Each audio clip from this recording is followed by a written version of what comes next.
Hey guys, and welcome back to another shorter little episode of Federico Talks Watches.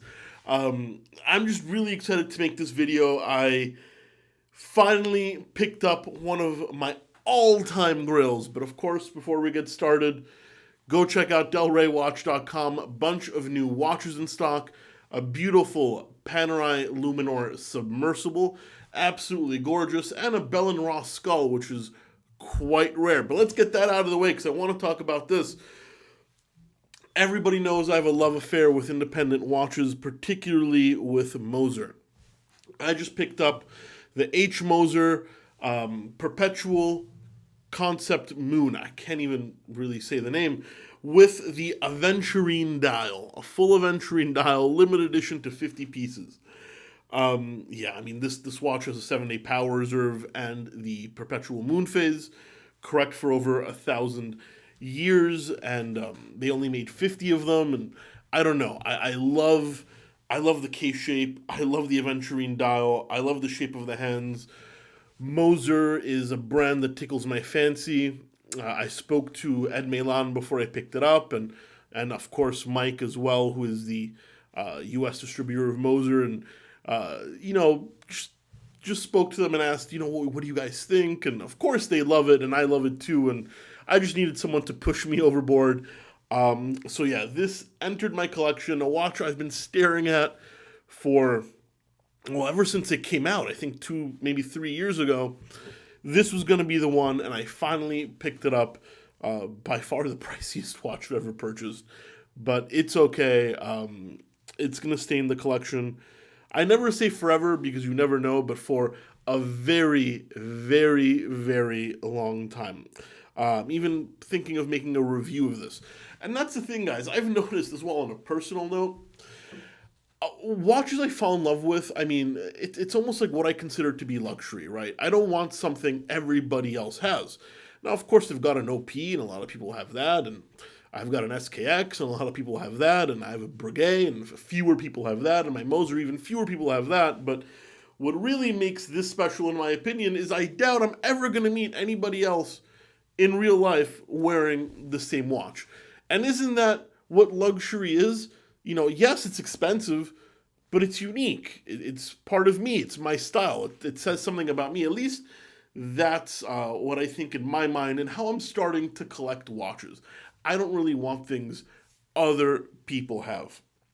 This, really struck a chord with me, and I wanted to share it with you guys on camera. You've been kind of following my watch collecting journey, and this is a very big step of that. So, couldn't be happier. And also, guys, it's been about a year since I did my Grand Seiko experiment. It was just before last Christmas where I purchased a Grand Seiko with my own funds, a Grand Seiko Spring Drive GMT. I wore it for a little bit, to give you guys my impressions. Everybody knows I'm not the biggest Grand Seiko fan. Not that they don't make quality watches. I think their quality is fantastic. I could just never connect with the brand. And even to this day, people give me crap for it, but, at least I'm honest. But anyway, a lot of people said, hey, Fed, don't, the problem with that one was the spring drive. Don't go with spring drive. So I was thinking of doing it again. It's been almost a year. I'm thinking in the next month or two, I should buy a Grand Seiko, wear it for a little bit. If I connect with it, obviously it stays in the collection. If not, I'll sell it. Once again, this is not with Delray Watch. This is entirely me. And so the only requirement is it's not going to be spring drive or quartz. So it's got to be, it could be spring drive if it's the Creedor Aichi. Kind of love Creedor. So, if it is Creedor, it can be spring drive. If not, we're going to go with the regular mechanical. But guys, I'm not too sure of, there's a few models I like, but, none of them really stick out that much. Leave a comment in the comment section below. What watch would you like me to wear for a few weeks and report back on and possibly become part of my regular collection? Anything in the Grand Seiko or Creedor collection qualifies. Obviously, don't really want to spend more than $10,000 to $15,000 tops, which I think pretty much kills Creedor, but I'm going to do a little bit of research there. And also no vintage. But let me know. I'll do that experiment with you. And if it doesn't work out, I think with my connections, I should be able to get a good enough price to where if I sell it, I don't really get killed. And obviously, it brings a little bit to the channel. So I think we could almost make it a tax write-off if I do have to sell it, at least the portion that I lose. So leave a comment in the comment section below which watch you would like to see me do that experiment with.